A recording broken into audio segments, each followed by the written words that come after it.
Olá pessoal, estamos aqui reunidos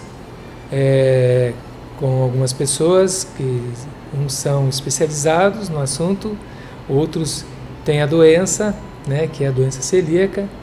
Temos aqui a Andréia, portadora da doença celíaca, temos a Ilziane, psicóloga, aqui ao meu lado a Kátia, também portadora da doença celíaca, e a nossa nutricionista Caroline, que está aqui também. E nós vamos então fazer um bate-papo com vocês, para vocês conhecerem um pouco mais da doença celíaca e saber o que é essa tal doença celíaca, como que ela aparece, e como ela pode ser dominada através de dieta, através de tratamentos.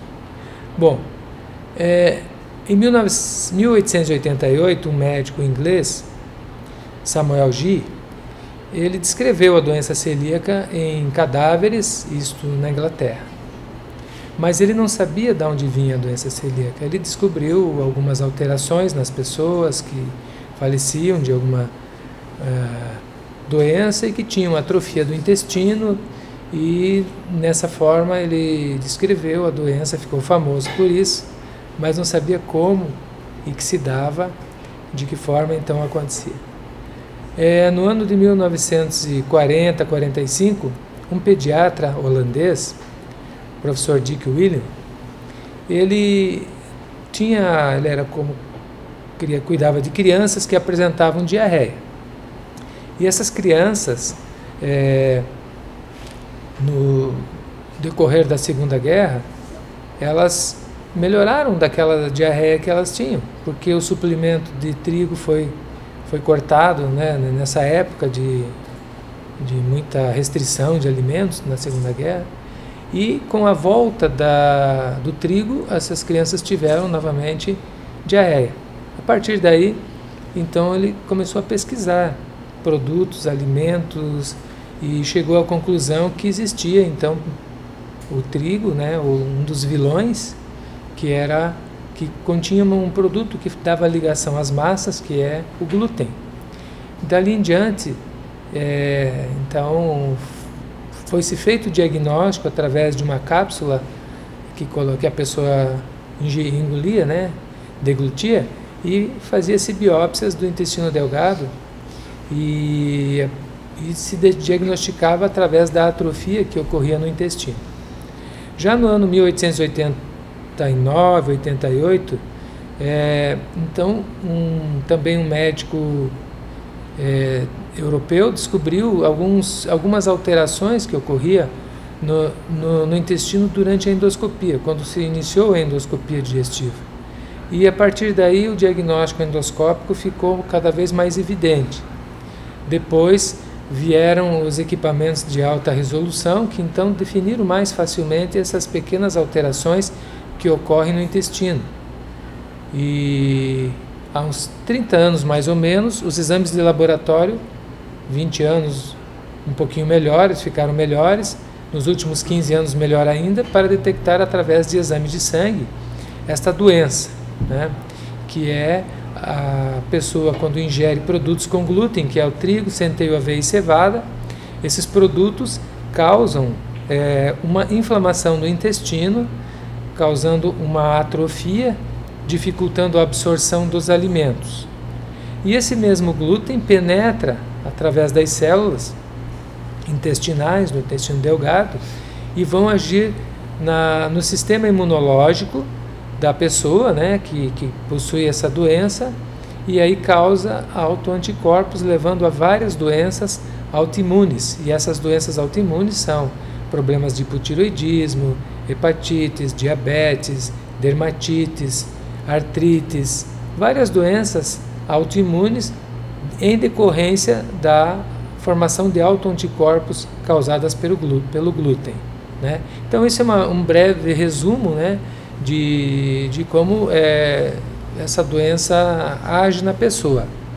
E ela pode apresentar clínicas variáveis, Na criança, já com diarreia, com desnutrição, diminuição ou alteração no desenvolvimento pondo-estatural dela, E isso ocorre porque já no início ela apresenta a doença com bastante diarreia e não absorve os alimentos. Aí, no início, achava-se que a doença era só em crianças, mas a partir de uns 20 anos para cá, começou a pesquisar-se em adultos também. Então, a pessoa era normal e, de repente, ela apresentava alterações, ou apresentava poucos sintomas, ou não apresentava sintomas nenhum. E em pessoas que tinham câncer, anemia, hipotireoidismo, então, poderia-se pesquisar esta doença, né? Aí, com a clínica variável, o médico muitas vezes não consegue diagnosticar facilmente, né? E nós temos várias especialidades envolvidas que apresenta como primeira clínica, por exemplo, na dermatologia, com dermatite herpetiforme, alterações da pele, de unhas, cabelos. Então, nós vamos ouvir a doutora Denise, que é dermatologista, que vai nos contar quais as alterações que ocorrem na parte dermatológica em relação à doença celíaca. A doença celíaca, como em alguns outros encontros com outros especialistas já foi colocado, ela é uma doença autoimune, né? Pelo glúten, o glúten atravessa a barreira do intestino, estimula o sistema imune a atacar ele próprio. Na pele, um dos alvos desse sistema imune desregulado, vamos dizer assim, é a pele. E a pele vai ter manifestações. Então, pelo glúten, pela exposição ao glúten, vão surgir na pele lesões características da doença celíaca, que a gente chama dermatite herpetiforme. Essa doença, ela se manifesta através de bolhas, pequenas bolhas, vesículas na pele, que rompem facilmente. Então, às vezes, a gente não vê a bolha, a gente vê só uns machucadinhos na pele, como se fossem uns arranhões, umas erosões na pele e só. E aí, em regiões de trauma, cotovelo, joelho, em algumas localizações características. E essa doença, ela está associada à doença celíaca, é uma manifestação na pele, vamos dizer assim, da doença celíaca, e ela pode aparecer antes ou depois do diagnóstico de doença celíaca. Então, o paciente pode não saber que é celíaco, só ter as lesões na pele, e depois, na investigação com a gente, com a dermatologia sugerir essa hipótese, né? Como o glúten para o paciente celíaco é o maior problema, vamos dizer assim, né? Toda doença ela é causada pela exposição ao glúten. Existem agora, ainda controverso, ainda não é nada certo, mas alguns dos cosméticos sendo contaminados por glúten, né? Como o glúten, a aveia, a farinha, todos os trigo, né? Então, alguns dos cosméticos terem a contaminação pelo glúten. Aí, por exemplo, o paciente passa um batom contaminado por glúten, ele vai se expor como se ele estivesse ingerindo, né? Então, tem que cuidar bastante. Isso ainda é uma coisa nova, uma coisa recente, então ainda muito controverso. Muitos vão falar, não existe essa possibilidade, mas a gente já vê alguns casos relacionados, sim. A nossa parte, ela é importante principalmente no diagnóstico, então às vezes o paciente nem saber que é celíaco e a partir da dermatologia descobrir, e a dermatologia pode ajudar a melhorar a qualidade de vida desse paciente. A gente já sabe que o tratamento é a dieta sem glúten, esse é o único tratamento do celíaco, né? Não existe remédio, não existem outras coisas que vão resolver ou curar ou amenizar a doença, é só a ausência total do glúten. E a dermatologia auxilia porque algumas vezes o paciente se contamina e vai ter repercussões na pele, perda de cabelo, enfraquecimento das unhas, várias outras, né?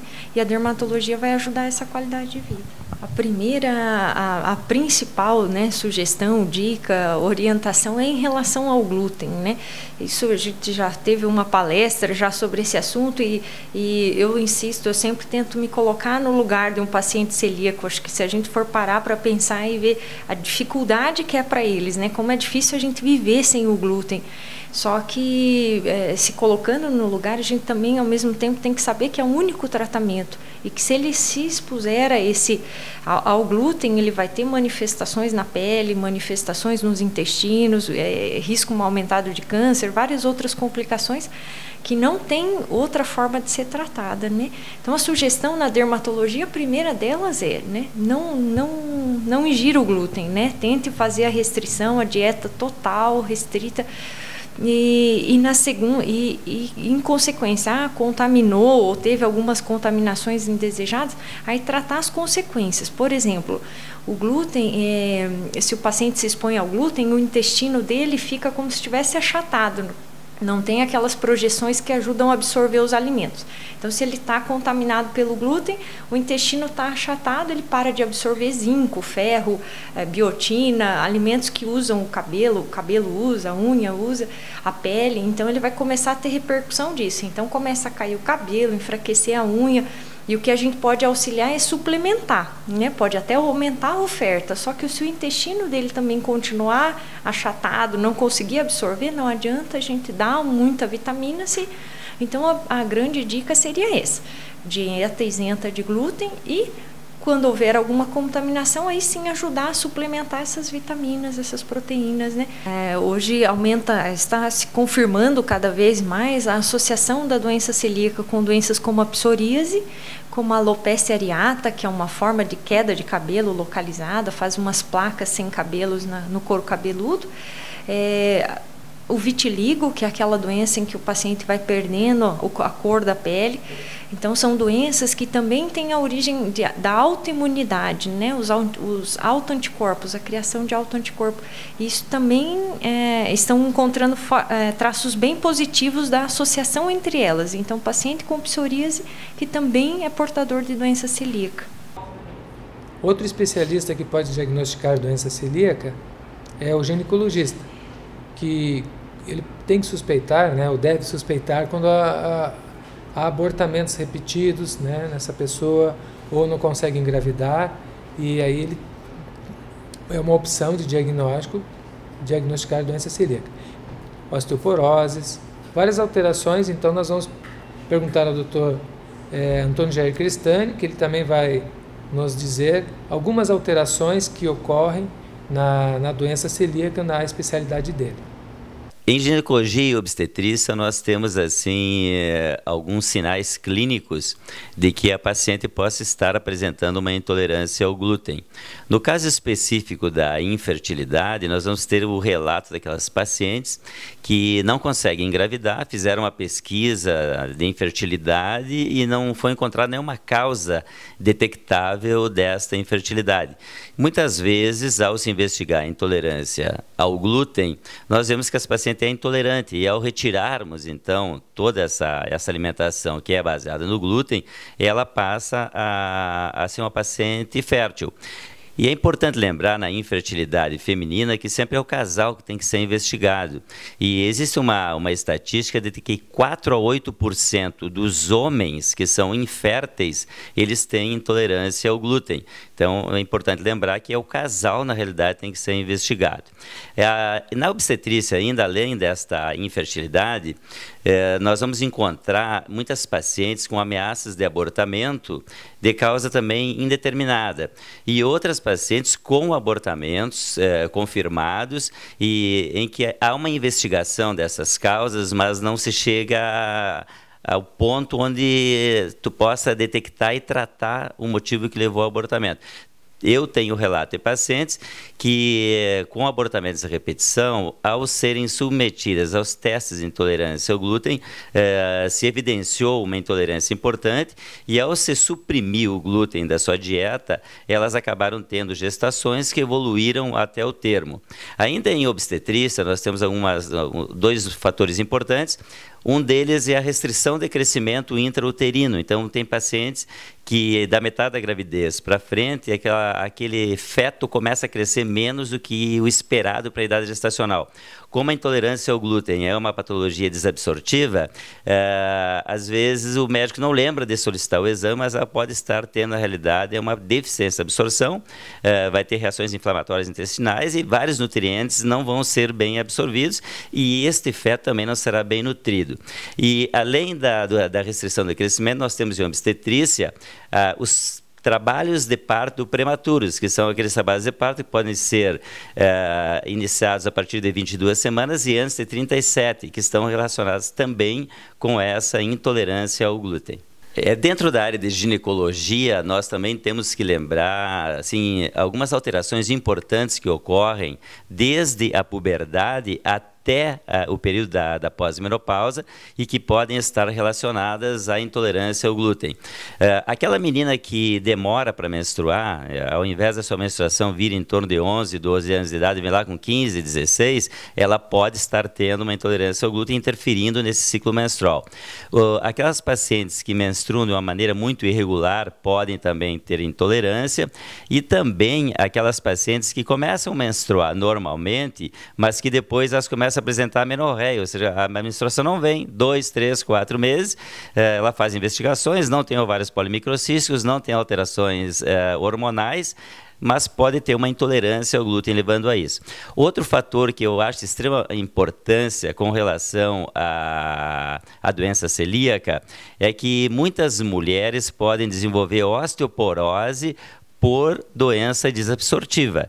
Então, vejam, nós temos no Brasil em torno de 10 milhões de mulheres com osteoporose e morrem no Brasil todos os anos 200 mil mulheres em patologias decorrentes das fraturas que elas sofrem pela osteoporose.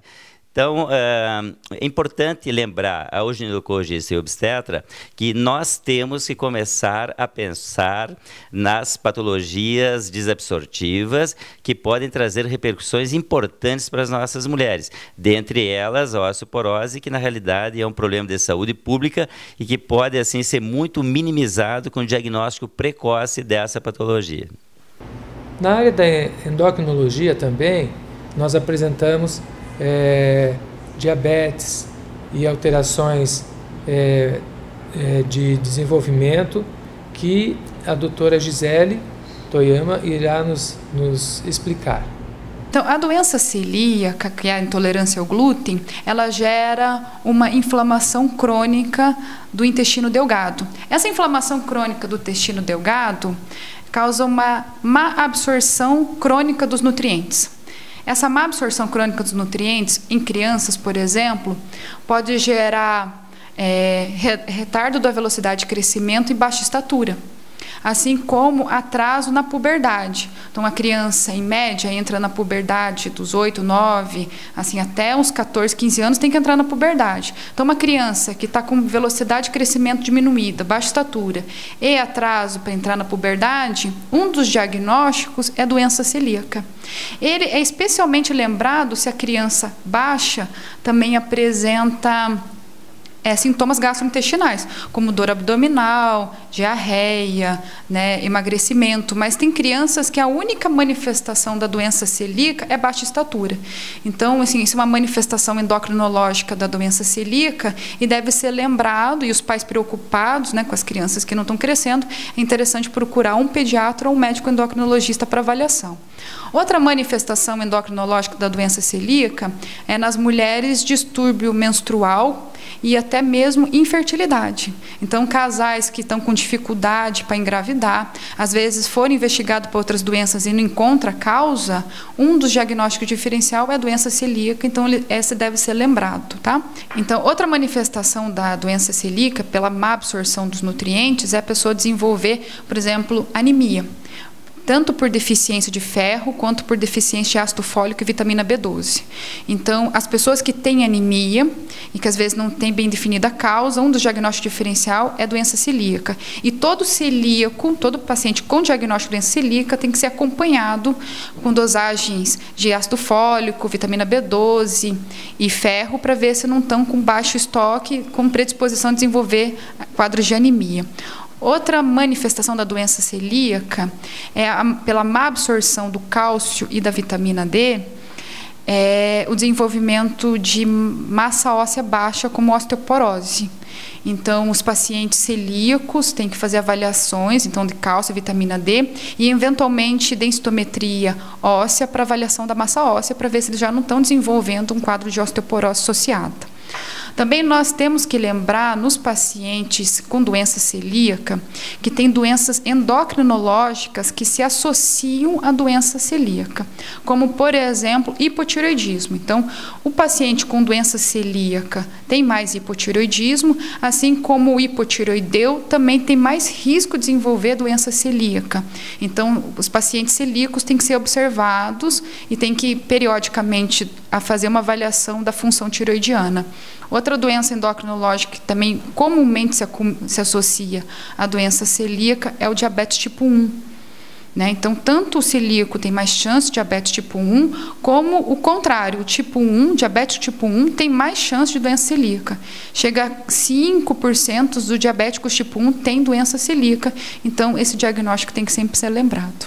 O paciente celíaco pode apresentar também alterações de comportamento, do humor, psicológicos, neurológicos graves em algumas situações, e o Dr. Paulo Carrilho irá nos explicar quais essas alterações que ocorrem no paciente celíaco. Dentre as manifestações mais importantes seriam a enxaqueca, sintomas que lembram neuropatia periférica e sintomas de incoordenação que lembram ataxia cerebelar, ou seja, disfunções do cerebelo. Acho que seriam as principais indicações, né? Mas assim que o gastroenterologista achar que há necessidade de uma interconsulta com um especialista neurológico, eu acho que vai depender muitas vezes do médico que está conduzindo o caso, né, da doença celíaca, né?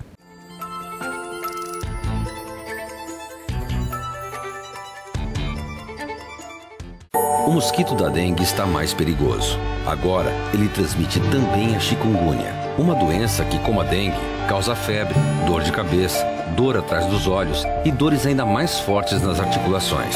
Mas uma coisa não muda: a forma como combatemos os focos do mosquito. Por isso, fique sempre atento. Mobilize sua família e seus vizinhos e elimine os criadores do mosquito. Dengue e chikungunya, o perigo aumentou e a responsabilidade de todos também. Uma campanha da TV Medicina e Saúde. Pode respirar fundo. Agora os ambientes coletivos vão ficar 100% livres de fumaça. A lei antifumo proíbe os fumódromos e o fumo em locais parcialmente fechados por parede, teto ou toldo, como bares, restaurantes e lanchonetes, áreas comuns de condomínios, hotéis e pousadas, escolas e universidades. Tenha uma vida saudável sem o cigarro e os produtos derivados do tabaco.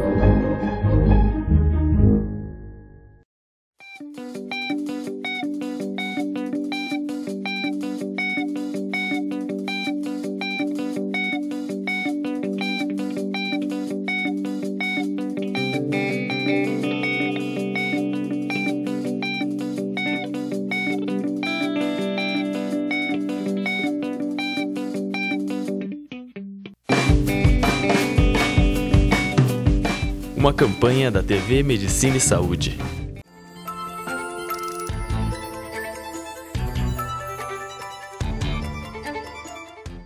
Então, pessoal, nós estamos aqui com a Ilziane, psicóloga, como eu já falei, a Kátia, a Carol, a nutricionista, e a Andréia, que também é celíaca. Então, eu perguntaria primeiramente para a Andréia como que foi assim a sua experiência, os seus sintomas iniciais, e como ela vê assim essa experiência de ser celíaca? Bom, eu percebi que tinha algo errado porque eu tinha muita dor de cabeça. Então, assim, todos os dias parecia que na parte da manhã ela ficava cada vez pior, sabe? Todo dia aquela dor, náuseas, perdia a visão periférica, vivia me enroscando onde eu passava. Tinha alteração do intestino também ou não? Eu nunca tive, eu tinha na verdade prisão de ventre, nunca tive intestino solto. Era mais assim, para constipação que para diarreia. Mais para constipação. E eu fui mesmo atrás por causa da dor de cabeça, que era muito forte, né? O clássico é a diarreia, né? A gente vai falando aqui que o clássico, né, como eu falei, diarreia, mas obstipação também pode aparecer, né, como sendo casos, né, relacionado à doença celíaca. Dor de cabeça, a gente vê em alguns casos, né, abortamentos, como eu disse. E, Ilziane, você vê assim uma aderência fácil após a descoberta da doença celíaca pelo paciente, ou há uma resistência? Como que você vê assim inicialmente? E também alguns dizem assim, isso aí não é comigo, não quero nem saber. Realmente assim, não é uma aceitação muito fácil. mesmo porque, né, eles têm que passar por toda uma situação de diferenciação alimentar ali, né? Então, assim, a princípio, o paciente ele leva um choque quando ele recebe a notícia. Na verdade, são poucos que recebem essa notícia como isso é algo que é para sempre, ou isso eu não vou mais poder comer, porque eles só olham, na verdade, para o não, e não para as possibilidades que ele tem ainda para vir a poder comer, a poder se relacionar. Mas a princípio o que ele ouve é, agora não posso mais, eu sou celíaco, não posso mais. Então acabou a minha vida, muitas vezes a gente escuta, acabou a minha vida, não posso mais, né? E então há essa dificuldade, tanto também pela questão familiar, porque os familiares ainda boicotam muito essa situação, porque eles não querem vivenciar isso. A mudança é dessa pessoa, então eles não vivenciam muitas vezes aquilo que o celíaco tem que vivenciar, né? Na questão da alimentação, da restrição alimentar. Então, às vezes, ele mesmo começa a deixar dos sintomas, muitas vezes, de lado, para ser adepto à situação que ele vivencia, pelo convívio social, pela dificuldade que ele tem, porque hoje, pelas pessoas terem pouco conhecimento a respeito da doença celíaca, isso atrapalha muito e dificulta muito a reação dessas pessoas quando elas recebem. Porque até elas explicarem toda a situação, o que é a doença celíaca, olha, não vou poder comer esses tipos de alimento, e aí eles têm essa dificuldade de se relacionar, não saem mais, aí começam a ter sintomas de depressão, muitas vezes ansiedade, né? E a Kátia, você concorda que você passou por isso também? Como é que foi a tua experiência quando você foi diagnosticada? Assim, há quanto tempo e como que foi? Foi mais ou menos uns 5 anos atrás, e eu concordo com a doutora, porque realmente, quando você sai de lá, você sai meio sem saber que rumo tomar, né? Porque você não tá vivenciando isso, e de repente você começa a ter que não tem outra maneira, você tem que entrar na linha e seguir. Então você sai meio atordoada mesmo. Mas depois você percebe que aos poucos tempos você vai conseguindo receitas, vai conseguindo alternativas que você consegue fazer com que a sua vida fique normal, né? E nós até temos associação que a gente usa ela justamente para isso, para que a gente tenha um bem-estar, né? Um apoio, um bem-estar, que a gente consiga levar uma vida normal, que às vezes a gente acha difícil. Mas eu acho assim que a adaptação, ela existe, e a gente precisa se apoiar aos especialistas, né? Mas a gente consegue levar uma vida normal. Isso é só você levando, administrando, exatamente, você consegue ter uma vida normal. Só um pouquinho, eu queria perguntar também na sequência para a Carol se ela também vê a questão que você falou de o paciente não aceitar muito bem no início, depois aceita, porque a gente, quando faz o diagnóstico de doença celíaca, porque acaba virando uma referência, né, porque a gente tem vários pacientes que nós diagnosticamos aqui, e a gente estuda esse assunto, e acaba virando referência, então a gente acaba passando também para quem entende que é nutricionista especializando, que está se especializando em doença celíaca.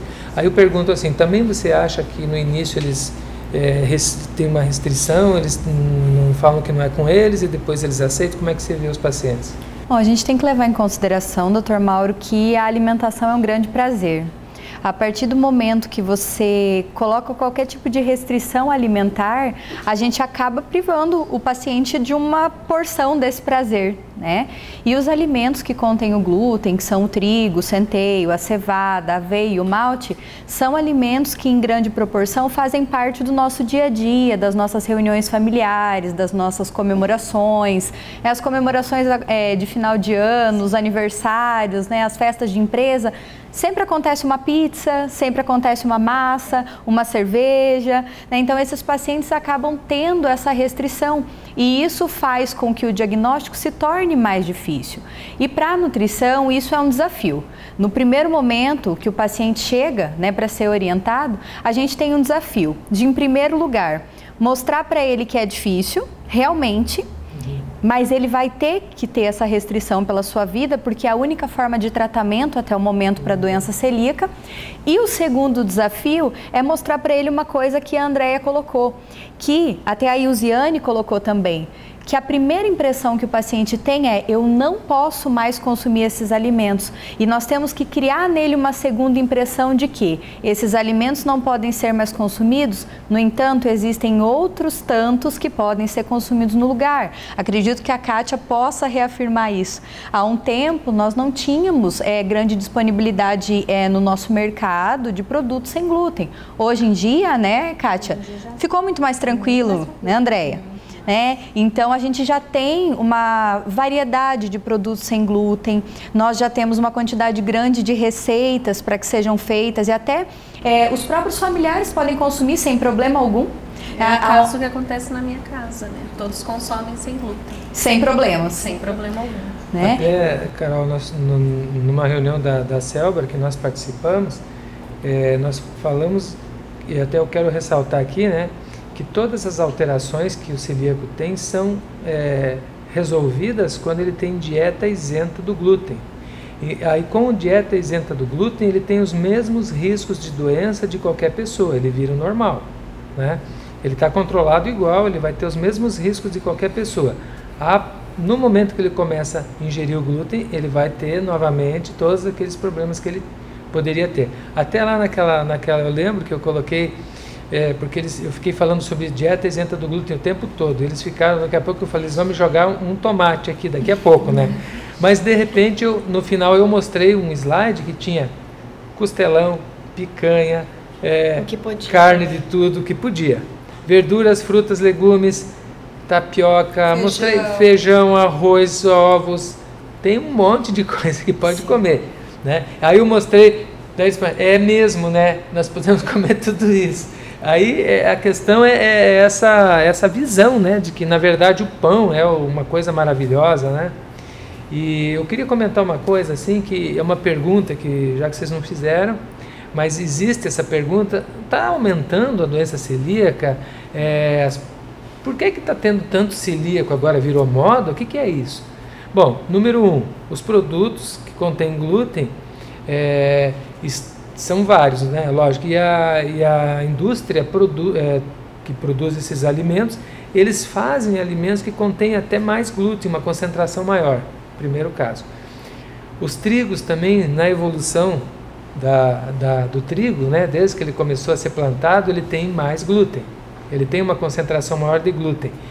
E também os exames estão facilitando o diagnóstico, os médicos estão vendo o diagnóstico. Esse programa aqui está facilitando com que pessoas vejam mais, esse é o nosso objetivo, a nossa missão, que as pessoas também vejam mais, abram o olho para esse problema, né? Então eu queria dizer só o seguinte: quem está preocupado que tem dor de cabeça, se é doença celíaca ou tem outro sintoma que foi comentado aqui e é doença celíaca, você tem que relacionar os teus sintomas com a ingestão do glúten. Esse é o principal motivo para você suspeitar, né? Não adianta você ficar pensando que você tem enxaqueca, pode ser qualquer coisa, né? Mas se você come produtos com glúten e tem os sintomas, aí sim você tem que pensar em doença celíaca, não qualquer pessoa, né?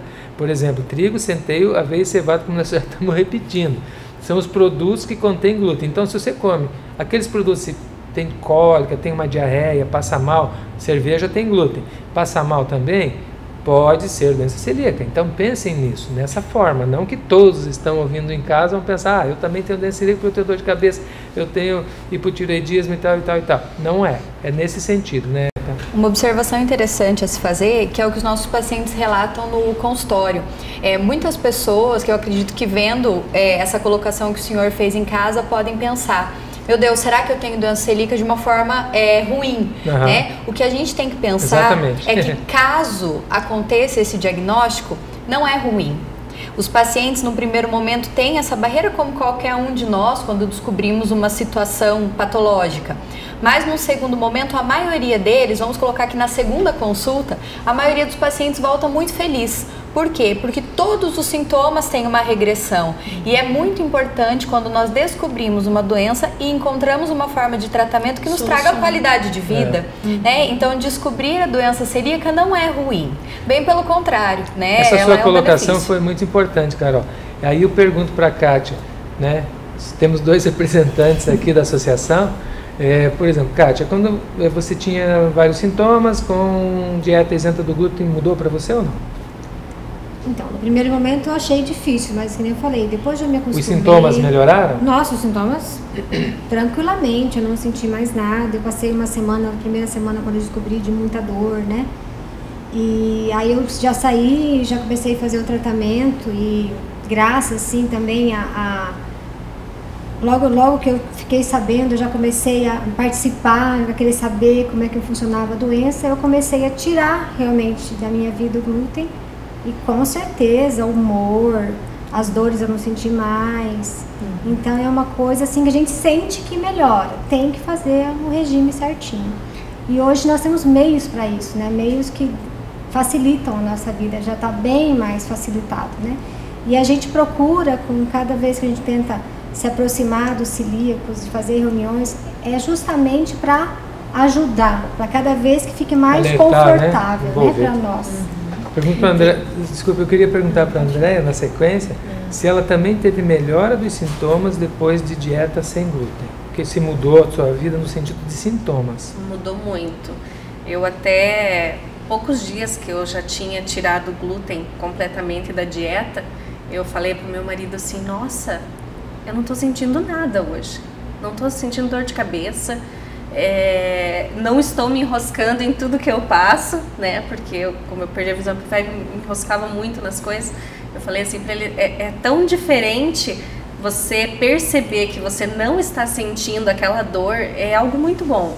Então assim, no começo é complicado, como qualquer outra coisa, mas hoje assim eu vejo, como se diz, o custo-benefício, né? É muito bom. Você tirando... muito compensatório. Você não sente nenhum outro tipo, nada, nenhuma dor, nada. Isso para a gente é muito bom, compensa. Às vezes você ter que ir num evento e jantar em casa antes, né? Para ir poder só confraternizar com as pessoas. Só o fato de você saber que depois você vai chegar em casa, você foi lá, teve com aquelas pessoas, né? Riu, conviveu com todas e você chegou em casa e não sentiu nada depois, é muito bom. Então a gente tem que fazer a dieta. A Giane queria comentar alguns truques assim que possam ser feitos para o celíaco também? Na verdade, assim, a questão que a Kátia colocou do humor, eu queria colocar, porque esses são um dos sintomas. Quando o paciente ele não adere à restrição, à dieta, ele passa a ter, quando ele ingere o glúten, ele tem muita irritabilidade, ele tem a fadiga, como acho que a Carol comentou a respeito, tem a fadiga, irritabilidade, falta de memória, né? Então ele tem alguns sintomas que correlacionam a isso, né? Como a Andréia falou a respeito da visão periférica. Na verdade, assim, começa a ter nós chamamos assim, o cérebro ofuscado, né? Então ele acaba sendo, a visão dela acaba sendo ofuscada devido a isso.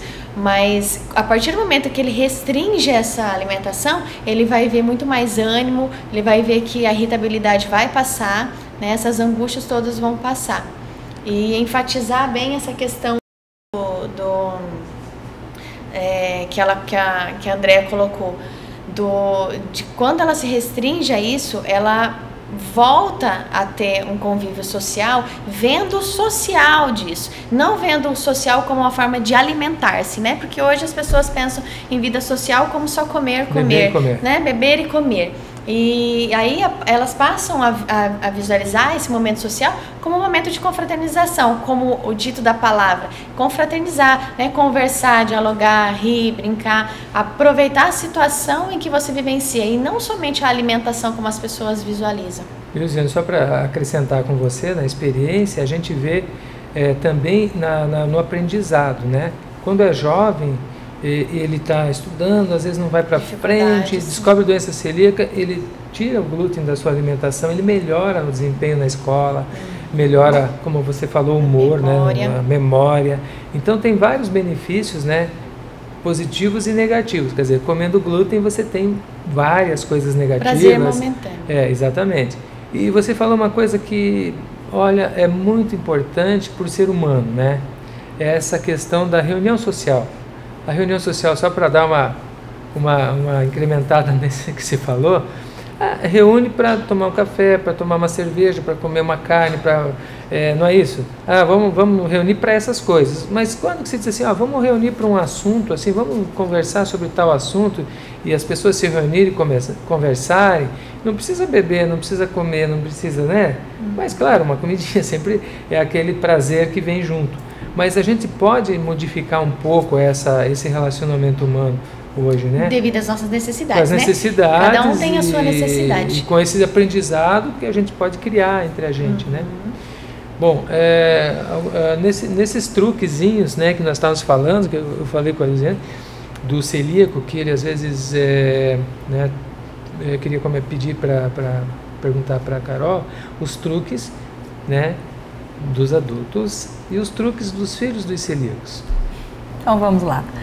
Bom, em relação à alimentação, a frase que eu costumo mais utilizar para o paciente celíaco é que ele precisa conhecer uma ala nova do mercado que antigamente ele passava reto, né? Então essa área nova não é pior e nem melhor que as outras, é só uma área nova. Então nós precisamos enfrentar o novo, experimentar o novo e redescobrir os nossos gostos, né, o nosso paladar e assim por diante. Então esses pacientes eles têm que aprender a conviver com alimentos que muitas vezes eles não consumiam, não por não gostar, mas por não ser a primeira escolha ou o mais comum. Então os pacientes que, por exemplo, costumavam todos os dias pela manhã consumir um pão francês, que tem como base a farinha de trigo, não precisam deixar de comer pão. Eles podem substituir por uma farinha de milho, por uma farinha de mandioca, uma farinha de arroz ou uma farinha sem glúten. Pães saborosíssimos. Saborosíssimos. Todas essas receitas... Sem glúten, né? Com certeza. Todas essas receitas podem ser incrementadas com cereais, com oleaginosas, né? Existem diversos cereais sem glúten. Então, na verdade, a chave está na informação. Então, existem muitas opções de alimentos sem glúten. Portanto, vamos deixar para daqui a pouquinho, a gente vai falar novamente nessa parte agora dos produtos sem glúten, né? E como que os celíacos se viram aí.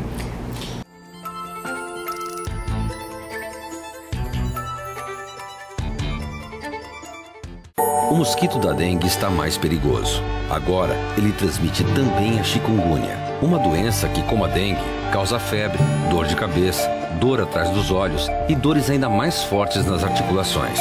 Mas uma coisa não muda: a forma como combatemos os focos do mosquito. Por isso, fique sempre atento. Mobilize sua família e seus vizinhos e elimine os criadores do mosquito. Dengue e chikungunya, o perigo aumentou e a responsabilidade de todos também. Uma campanha da TV Medicina e Saúde. Pode respirar fundo. Agora os ambientes coletivos vão ficar 100% livres de fumaça. A lei antifumo proíbe os fumódromos e o fumo em locais parcialmente fechados por parede, teto ou toldo, como bares, restaurantes e lanchonetes, áreas comuns de condomínios, hotéis e pousadas, escolas e universidades. Tenha uma vida saudável sem o cigarro e os produtos derivados do tabaco.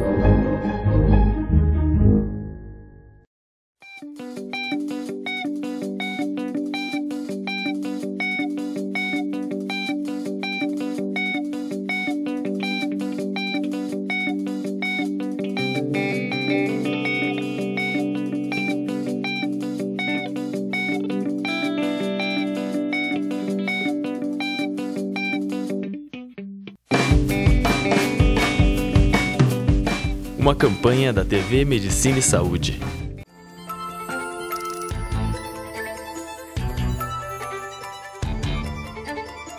É extremamente importante ressaltar que toda a família pode se envolver na nova conduta alimentar desse paciente.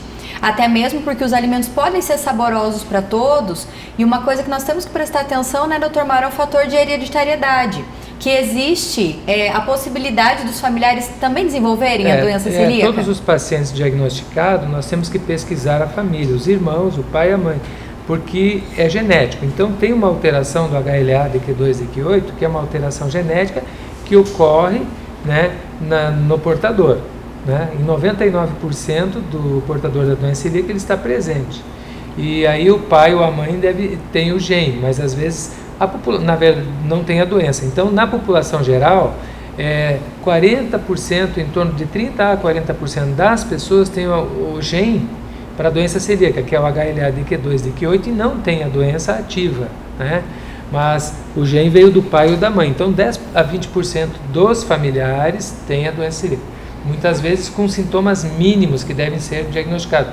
Só para a questão de ilustração, né? Por exemplo, Gisele Bündchen, Djokovic, Isis Valverde, pessoas famosas são portadores de doença celíaca e descobriram também que nem o Djokovic apresentava uma canseira tal nos treinos, que é um campeão de tênis, né? E ele, com a dieta isenta do glúten, se tornou o primeiro, né? Depois, agora eu não sei se ele está em primeiro, mas ele era o primeiro do mundo. Então, muita gente famosa, né? Inclusive as nossas amigas aqui, apresentam muitas vezes doença celíaca. Então, é uma doença comum a qualquer pessoa, né? Mas a hereditariedade, né, Carol, é muito importante a pesquisa. Acho interessante também, como forma de envolver o pessoal de casa, a gente falar um pouquinho, né, Kátia, da nossa associação. Nós temos uma associação em Cascavel para acolher e para munir de informações e ajuda esses pacientes, né? Inclusive a Kátia é nossa atual presidente. Exatamente. A gente tem associação, onde a gente faz reuniões a cada 2 meses. Comentando o seguinte, né, Kátia? A associação é regional, mas ela é gerada pela Acelva Nacional, né? Então, a Acelva Nacional, exatamente. E aí são a gente várias tem até um acelvas... calendário com ela de eventos, de palestras mais aprofundadas no assunto, né? Mas aqui também a gente faz as nossas reuniões a cada 2 meses, geralmente não, no BEAL, né? No auditório do BEAL, onde a gente leva profissionais, né? Que podem estar esclarecendo para nós algumas dúvidas que as pessoas tenham. E onde a gente pode trocar as receitas, trocar informações, trocar dúvidas, né? Tirar as nossas dúvidas. Contar experiências. Experiências. E isso vem nos ajudando muito. E eu acredito que a gente acredito que 2015 seja, né, um ano aí também que a gente consiga dar andamento na nossa associação e cada vez melhorar mais. Porque eu sinto que a gente cresceu bastante, mas a gente tem muito a crescer ainda. Sim. E a gente tem um site que vai estar na tela, que vocês podem estar entrando, né, e vendo nossas programações. A gente costuma também fazer durante o ano pizzas, né, rodízio de pizzas, sem glúten, café colonial. Fizemos também festa junina. E toda eventos no final aí voltados só para chamar atenção, né, Kátia e André, que no final da reunião que nós temos lá, a cada 2 meses, nós temos também alimentos sem glúten doados lá pelo BEAL, né, do Paulo BEAL. Queremos agradecê-lo em público, porque eles também edificaram lá uma panificadora, né, André, você queria comentar? Da panificadora sem glúten, que tem que ser diferente, tem que ser isolado. Podia comentar isso? Sim. Quando você vai manusear algum alimento sem glúten, então, para evitar a contaminação cruzada, então você tem que ter um espaço somente para aquele produto. E o BEAL, ele criou esse espaço para nós. Então, ele tem uma panificadora sem glúten, né, onde lá a gente pode comprar tranquilamente, sem se preocupar com contaminação. E a gente gostaria muito de agradecer essa iniciativa deles, né, além de cederem um espaço ali para nós fazermos nossas reuniões, eles também, né, entraram, né, nesse empreendimento aí dessa panificadora sem glúten que recebe facilita pessoas muito de fora, né? Facilita muito para nós celíacos, né? Então, assim, eu vejo que o celíaco, claro, um tempo atrás era um pouco mais difícil, mas hoje o celíaco diagnosticado, ele não tem que se assustar assim, nossa, eu sou celíaco, minha vida acabou, não posso comer mais nada. Eu vejo por mim, pelos nossos outros amigos que são celíacos, né, o pessoal da associação, que você pode se alimentar, né, você pode comer de tudo. Eu como lasanha, eu como pão, eu como macarrão, sem glúten, né, só que tudo sem glúten. Então, assim, hoje nós temos uma gama de produto muito grande sem glúten. Então, assim, não se assustem. Mas não esqueçam também que a gente tem que procurar orientação no profissional, né, o nutricionista, porque você tirando o glúten da dieta, às vezes você ainda perde alguns nutrientes. Então, você tem que ter esse acompanhamento do nutricionista, né, para não ficar anêmico, né, ou desenvolver alguma outra deficiência ali de alguma vitamina, alguma coisa assim. Mas a mensagem que eu queria deixar para o celíaco é essa: não se assustem, não é algo assim que, nossa, acabou minha vida, não, muito pelo contrário, você vai voltar a viver porque você não vai mais sentir dor, você, né, vai ter uma vida normal. Então, esse é depoimento, né, tanto da Andréia como a Kátia, que são celíacas, de que tem vida normal. E só ressaltando que a população geral, qual é a incidência? É 1% da população. Quer dizer, isso é importante saber, quer dizer, cada 100 pessoas, um é celíaco. Então, Cascavel, 300 e poucos mil habitantes, deve ter 3 mil celíacos. E destes, nós diagnosticamos uns 300, então, é dito assim que 90% dos pacientes celíacos não são diagnosticados, tanto pelos médicos, especialistas na gastro, que é o primeiro caminho, como também por outros especialistas que nós vimos aí, né, que eles ressaltaram aí os sintomas. Tem que pensar na doença celíaca, tá, pessoal? Então era isso, eu acho que foi um momento de esclarecimento a vocês e que, se precisar, nós voltaremos. Eu acho que todos estão disponíveis a conversar sobre esse assunto e até a próxima.